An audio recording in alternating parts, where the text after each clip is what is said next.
of UNLF Sanayama allies RK Megan will be released from jail on November 11th. To be mentioned, he was charged by the NIA for waging a war against the country and was sentenced to 7 to 10 years of rigorous imprisonment in a prison outside Manipur.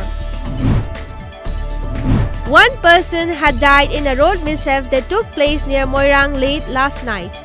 As per reports, the deceased has been identified as one Kapsuan Lun. He was a constable in Manipur Police. The Northeast Festival 2019 was kicked off yesterday at the Indira Gandhi National Centre for Arts, Delhi. As a part of the opening day, designer Andrian Kaising from Manipur showcased her beautiful collection of evening gowns on the ramp.